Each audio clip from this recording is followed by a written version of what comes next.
इस सप्ताह के अंतिम मॉड्यूल में आपका स्वागत है। तो समस्या है कि क्या पहले हमने उस छोटे भाग को सामान्य मोड्स खोजने के बारे में छोड़ दिया था। हमने सामान्य फ्रीक्वेंसीज को पाया, इसलिए इस मॉड्यूल में कुछ समय युग्मित दोलन के लिए सामान्य विधा प्राप्त करने का प्रयास करेंगे। तो बस जो हमने किया था उसका एक संक्षिप्त और शीघ्र पुनर्चक्रण करने के लिए, इसलिए हमने इक्वेशन के युग्म सिस्टम से प्रारंभ किया ताकि यह जैसे कुछ हो सके। 2 या 3 ऑसिलेटर्स पार्टिकल हैं जो स्प्रिंग से युग्मित होते हैं। तो मैं मेरे सामने एक युग्मित सिस्टम है। तो यह करने का तरीका है, आप पहले गति के इक्वेशन लिख और फिर देखें यदि कि एक सरल ट्रिक से जो भी जोड़ आप कर सकते हैं, इक्वेशन अनकपल्ड कर सकते हैं। अगर हम ऐसा करने में प्रबंधित कर सकते हैं, मुझे आशा है कि सौभाग्य से समस्या का समाधान करता है। यदि मैंने ऐसा नहीं किया है तो समाधानों को मानकर शुरू करें, जो कि e power i omega T के रूप में है। प्रत्येक पार्टिकल के लिए आप मानते हैं कि डिस्प्लेसमेंट इस रूप के हैं, और महत्वपूर्ण रूप से महत्वपूर्ण पॉइंट यह है कि यह ओमेगा जो मैं यहाँ है 3 के लिए एक ही होना चाहिए। तो अगर मैं इसे दोलन करने के लिए सेट करें तो उन सभी मिलकर मुझे एक संभावित फ्रीक्वेंसी ऑसिलेशन की फ्रीक्वेंसी को दर्शाएंगे, ठीक है। इसलिए मैं इस बात पर जोर देता हूं कि युग्मित सिस्टम के विभिन्न भाग सामान्य नहीं हो सकते। सामान्य रूप से विभिन्न फ्रीक्वेंसीज में कम से कम ऐसी समस्याओं के लिए कार्य नहीं कर सकते। इसलिए एक बार जब हम ओमेगा एंगुलर फ्रीक्वेंसी के इन विभिन्न संभावित मानों को निर्धारित करते हैं तो आपने समस्या का एक भाग हल किया जो सामान्य फ्रीक्वेंसीज या सामान्य विधि फ्रीक्वेंसीज का पता लगा रहा है। एक भाग जो कि स्वयं सामान्य विधा का पता लगाने के लिए छोड़ दिया जाता है।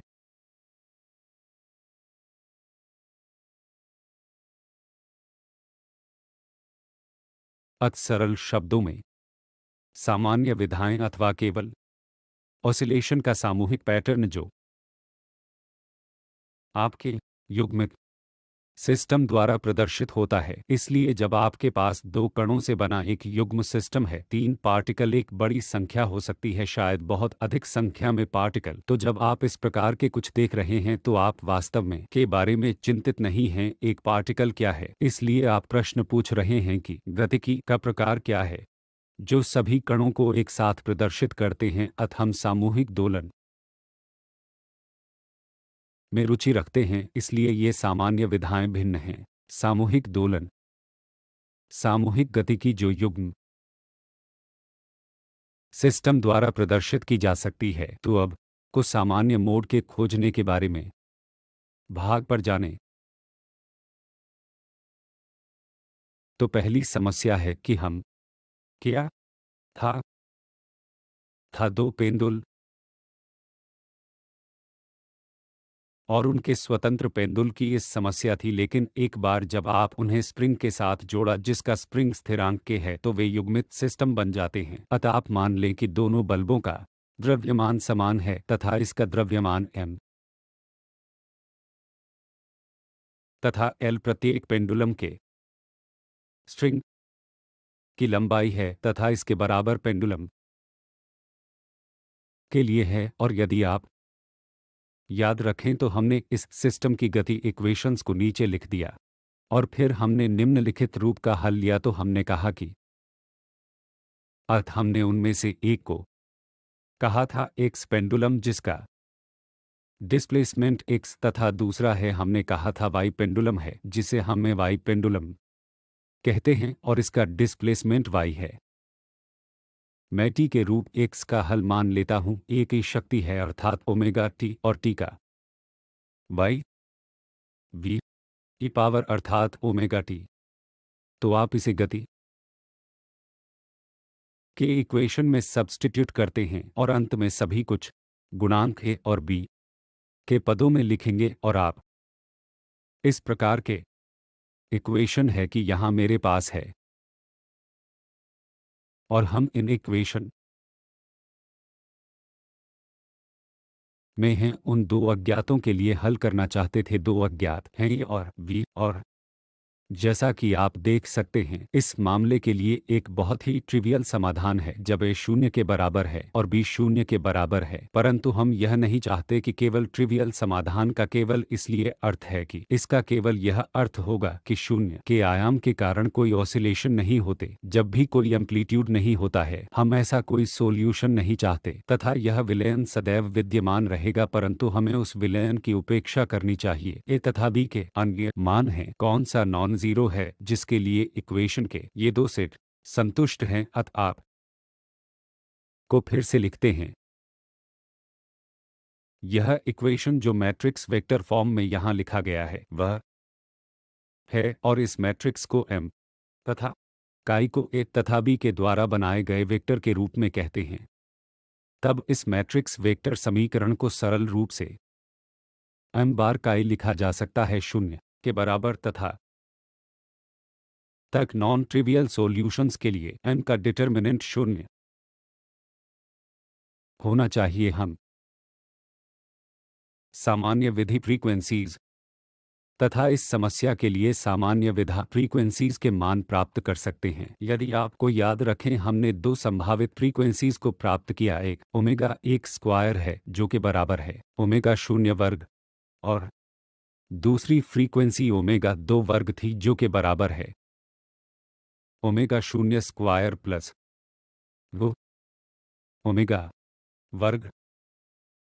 इसलिए ये संभावित सामान्य मोड फ्रीक्वेंसी हैं जो हम को अनुकूलित करते हैं। हमने पहले ही समस्या के इस भाग का हल कर लिया था। अब मैं सामान्य मोड ढूंढूंगा और इन सामान्य विधि फ्रीक्वेंसीज में से प्रत्येक के लिए एक सामान्य विधा होगी, इसलिए इसके संगत वहां सामान्य मोड होगा। मुझे कॉल करने दो, यह एक और ओमेगा के संगत है दूसरा सामान्य मोड होगा। मुझे इसे काई दो कहते हैं। तो चलो ओमेगा से शुरू करते हैं। कोई इसे हमारे मैट्रिक्स वेक्टर इक्वेशन में सब्स्टिट्यूट करेगा। वे बस पहले के इक्वेशन की प्रतिलिपि बना लिया। अब मुझे क्या करने की जरूरत है, ओमेगा स्क्वायर के इस मूल्य के ओमेगा एक स्क्वायर के स्थान पर सब्स्टिट्यूट तो मैं निम्नलिखित मैट्रिक्स वेक्टर समीकरण मिल जाएगा। अब मैं इस और बी के लिए हल करने की जरूरत है। इसलिए यदि आप दूसरे इक्वेशन में चिन्ह के समग्र परिवर्तन करते हैं अर्थात वास्तव में पहला इक्वेशन है, तो इस इक्वेशन को सरल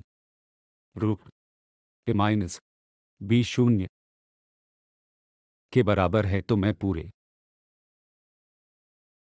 में ओमेगा स्क्वायर को रद्द कर सकता हूं। इसके अशून्य बी शून्य के बराबर है और यह मतलब है कि ये बी के बराबर है, और चूंकि आप उनमें से एक को जोड़ने की स्वतंत्रता है मैं कह सकता हूं कि बी एक के बराबर है, जिसमें एक भी स्थिति ए भी एक और के बराबर होगा। हल जो मैं काई मिल गया एक वी होगा जो एक के बराबर है। यह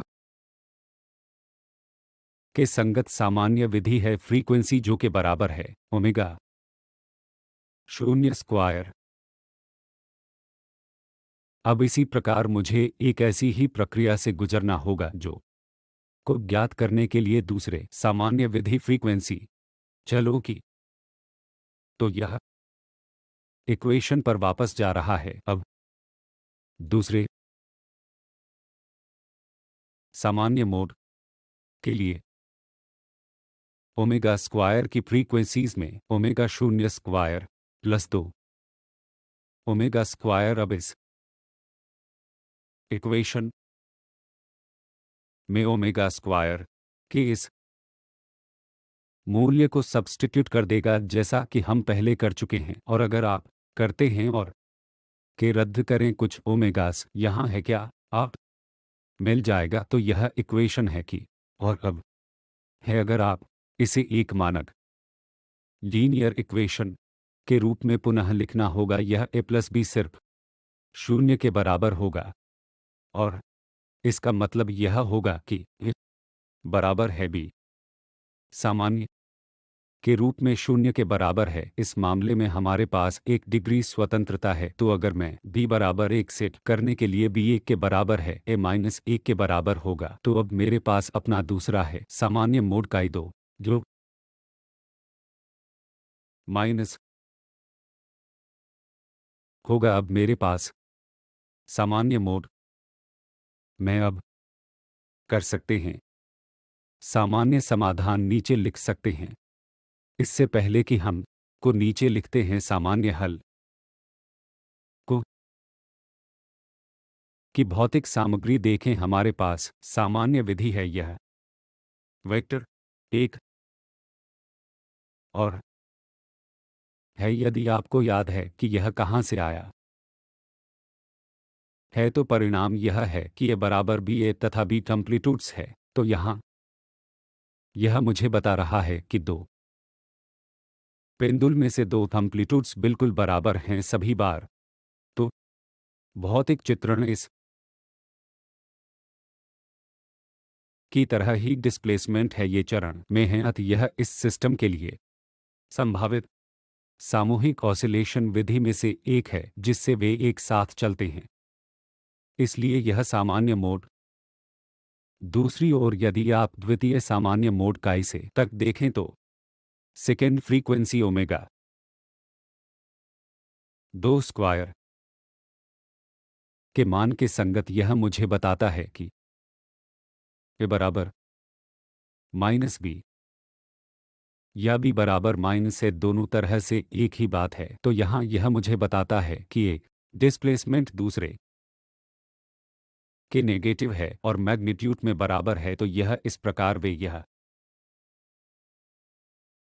करते हैं, इसलिए उनमें से दो पेंडुल इस मोड में दोलन करेंगे ताकि दूसरे मोड के संगत हो सके। अतः यह सिस्टम दो पेंडुल का एक स्प्रिंग द्वारा युग्मित होकर युग्मित हो जाए। उनके पास है केवल दो सामान्य विधाएं, एक जहां वे आमने सामने हैं इस, और दूसरे में जहां चरण में है और इस की तरह सामान्य रूप से का कोई संभावित ऑसिलेशन है। इस सिस्टम को इन दोनों विधियों में से लीनियर सुपरपोजिशन के रूप में लिखा जा सकता है, ठीक है, एक्स तथा वाई के। इसलिए एक्स और वाई मूल निर्देशांक सिस्टम हैं जिसमें हमने गति के इक्वेशंस को लिखा और हमें एक ही निर्देशांक निकाय में हल प्राप्त होता है। इसलिए यह यहाँ यह संपूर्ण वस्तु एक सामान्य सिस्टम है जिसमें इस युग्मित सिस्टम की कोई भी संभव गतिकी इन दो सामान्य विधियों में से सुपरपोजिशन के रूप में लिखी जा सकती है, जो हमने यहाँ किया है। और विशेष रूप से में आप इन एम्पलीट्यूड्स तथा सामान्य प्रावस्थाओं में को समायोजित कर सकते हैं तथा में एक विशेष प्रकार के ऑसिलेशन प्राप्त कर सकते हैं जो सिस्टम प्रदर्शित कर सकता है। अतः सामान्य विधियों के महत्व की मांग करने पर सिस्टम द्वारा प्रदर्शित किसी सॉल्यूशन को सदैव में लीनियर सुपरपोजिशन के रूप में हल किया जा सकता है। आइए अब दूसरी समस्या पर जाएं जो हमने पहले और किया था। सिस्टम को देखें और सामान्य मोड प्राप्त करें। इस स्थिति में यह तीन ब्लॉक हैं जिनके साथ स्प्रिंग्स हैं। हम यह मान लेते हैं कि दोनों स्प्रिंग में ठीक उसी प्रकार है स्प्रिंग स्थिरांक। हम यह भी मानते हैं कि को मूल रूप से इस समस्या को हल करने के लिए हमें लिखना था गति के इक्वेशन। हम यह मानते हैं कि ये तीन खंड या भित्तियां x1 x2 x3 खंड तथा उनमें से प्रत्येक का डिस्प्लेसमेंट x2 x2 और x3 है, जैसा कि इस चित्र में दर्शाया गया है। अतः आगे हमने गति के इक्वेशंस को लिखा, और जैसा कि सामान्य रूप से हमारा नुस्खा है कि ए के रूप का हल मान लीजिए ओमेगा टी भी हो सकता है, अर्थात ओमेगा टी प्रतिशत के लिए C E power I O M A T S X एक एक्स दो और एक्स तीन होंगे। उस गति के इक्वेशन में सब्स्टिट्यूट और अंत में आप इस मैट्रिक्स वेक्टर समीकरण प्रतिशत मिल के एम बार का ए शून्य के बराबर है। हमने इस शर्त में रखा कि एम के डिटर्मिनेंट शून्य के बराबर है और जिसने हमें तीन संभावित सामान्य विधा फ्रीक्वेंसीज दी। अब प्रश्न सामान्य विधा है, इसलिए हमेशा की तरह पहले मामले को तब देखें जब ओमेगा के पहले मामले से संबंधित एक जो ओमेगा स्क्वायर के बराबर है, ओमेगा एक स्क्वायर है और यह शून्य के बराबर है, जो इस और से मेल खाता है। जिस तरह से हम प्रॉब्लम को देखते हैं, ओमेगा की उस वैल्यू को सब्स्टिट्यूट करें, इसलिए शून्य डालें जहां भी ओमेगा स्क्वायर इस इक्वेशन में होता है, इस मैट्रिक्स वेक्टर इक्वेशन में, और जब मैं परिणामी इक्वेशन को लिखती हूं तो यह वही है जो मुझे प्राप्त होता है। अब मुझे बी तथा सी के उपयुक्त मान ज्ञात करने की आवश्यकता है, जो कि नॉन ट्रिवियल हल हैं। अब अगर आप एक को सामूहिक रूप से देखें तो आप देखेंगे कि दो अगर मैं तीन और सी दो बी एक चार और बी दो बी एक लेता हूं तो सब कुछ संतुष्ट होगा। पाँच तो मान लें कि मैं छः लेता हूं, ए बराबर बी के बराबर है, सी एक सात के बराबर है। तो अगर मैं ऐसा करता हूं तो आठ पहला इक्वेशन संतुष्ट होता है, जो यह इक्वेशन संतुष्ट करता है, और यह इक्वेशन भी संतुष्ट हो जाएगा भी, यह संतुष्ट होना चाहिए। इसलिए मेरा सामान्य मोड एक है, इसलिए यह प्रथम स्थिति के लिए। दूसरा प्रकरण फ्रीक्वेंसी ओमेगा शून्य स्क्वायर के संगत है, तो यहाँ फिर से सामान्य तरीके इस इक्वेशन में ओमेगा स्क्वायर को ओमेगा शून्य स्क्वायर के रूप में सब्स्टिट्यूट करते हैं, जिसे आप अभी यहाँ देखते हैं, और आपको एक सरल मैट्रिक्स वेक्टर समीकरण मिलेगा जिससे आप ए बी और सी निर्धारित करते हैं। तो चलिए यह करते हैं कि अगर मैं अब एक लिखता हूं और ओमेगा स्क्वायर को ओमेगा शून्य स्क्वायर दो के रूप में सब्स्टिट्यूट करता हूं तो मुझे तीन मिलेगा, और एक बार फिर चार। इस इक्वेशन को पूरी तरह से एक देखकर छह देखना बहुत आसान है कि अगर मैं ऐसा करने के लिए सात ए लेता हूं और बी से शून्य और सी से एक बी माइनस इक्वेशंस का सेट संतुष्ट हो जाएगा। इसलिए मेरा सामान्य मोड एक शून्य से एक का ही दो होगा, और इसी तरह हम तीसरे मामले के लिए आगे बढ़ सकते हैं और निर्धारित कर सकते हैं, जो ओमेगा स्क्वायर तीन ओमेगा शून्य स्क्वायर के बराबर है। फिर से सामान्य प्रक्रिया से गुजरें, इसलिए इस बार मैं सीधे लिखूंगा कि आपको क्या मिलना चाहिए, और फिर से मेरे पास तीन अज्ञात ए बी और सी हैं, जो एक तरह से लगातार निर्धारित किए जाने हैं। और यदि आप इक्वेशंस को देखते हैं, यदि आप इसके साथ अधिक सहज हैं तो इसे सामान्य इक्वेशन रूप में लिखें, और इस मामले में हमें निम्नलिखित परिणाम एक माइनस दो प्राप्त करने में सक्षम होना चाहिए। इसलिए अब मेरे पास सभी तीन सामान्य मोड हैं। तो काई एक एक एक काई है, दो एक शून्य घटा एक है, और काई तीन एक माइनस दो और एक है। और निश्चित रूप से हम सामान्य समाधान लिख सकते हैं। इसलिए यदि आप उस भौतिक चित्र के बारे में सोचते हैं जो यह बताता है, चलो दो स्थितियों को देखो जिनके लिए सामान्य विधा फ्रीक्वेंसीज की फ्रीक्वेंसी शून्य नहीं है। उदाहरण के लिए द्वितीय स्थिति, इसलिए यह मुझसे कहता है कि ए तथा सी जो पहले और तीसरे पार्टिकल का कंप्लीट्यूड्स है, वे पाई के एक चरण से दूर हैं, जिसका अर्थ है कि और बीच वाला शून्य है। इसलिए बीच वाला स्थिर होने वाला है, और जो बीच वाले के दोनों तरफ हैं वे ऐसा कर रहे होंगे, जबकि मध्य पार्टिकल है कुछ नहीं करने जा रहा है। अतः यह सिस्टम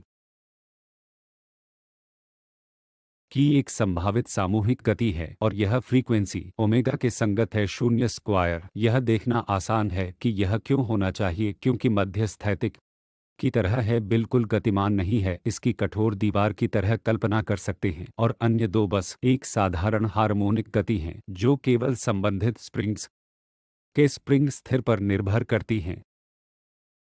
यही कारण है कि फ्रीक्वेंसी ओमेगा शून्य स्क्वायर है। दूसरी ओर आप तीसरे मामले में जाते हैं। इस मामले में फ्रीक्वेंसी 3 ओमेगा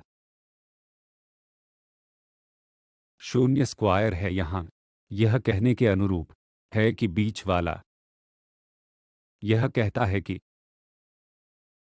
ये तीन मामलों की सामान्य इक्विलिब्रियम पोजीशन है। मध्य को यहाँ इस तरह स्थानांतरित किया जाएगा और इसे यहाँ स्थानांतरित कर दिया जाएगा और इसे यहाँ स्थानांतरित कर दिया जाएगा ताकि इस तरह के ऑसिलेशन होने जा रहे हैं। आयाम इस अनुपात को बनाए रखने जा रहे हैं ताकि तीसरा मामला और पहला मामला इसके बारे में सोचें कि ओमेगा क्या है, शून्य के बराबर मूल रूप से नहीं है फ्रीक्वेंसी। अतः इसकी आवर्त गति केवल इसलिए नहीं होती है क्योंकि आपको एंगुलर फ्रीक्वेंसी शून्य कब मिलेगी, इसलिए आपको यह मिलेगा कि जब समय अवधि अनंत है तो यह किसी प्रकार की ऑसिलेटरी गति के अनुरूप नहीं है। अब यह सामान्य सॉल्यूशन को लीनियर सुपरपोजिशन के रूप में लिखना संभव है 11s ये सभी तीनों मामले, और इसका ठीक उसी तरह से हमने पहले समस्या के लिए किया है। तो यहाँ मेरा सामान्य सॉल्यूशन है के सामने इतना ही कि फिर उस पॉइंट को वापस लौटाने के लिए जो कह रहे हैं सामान्य रूप से यदि आपके पास n पार्टिकल हैं तो n सामान्य मोड हो सकते हैं, लेकिन सामान्य रूप से मैं किसी भी संभव गति की जो एक जोड़ी तंत्र द्वारा प्रदर्शित की जाती है को इन सामान्य विधियों में से सुपरपोजिशन के रूप में लिखा जा सकता है। इसीलिए सिस्टम को इन सामान्य विहित विधियों को प्रदर्शित करना सरल है। इससे हम किसी भी अन्य डायनामिक्स का निर्माण कर सकते हैं जो सिस्टम चरणों और आयामों में हेरफेर करके दिखाएगा। असाइनमेंट में समान टाइप की अधिक समस्याएं हैं, मैं आपसे इसे करने का अनुरोध करता हूं।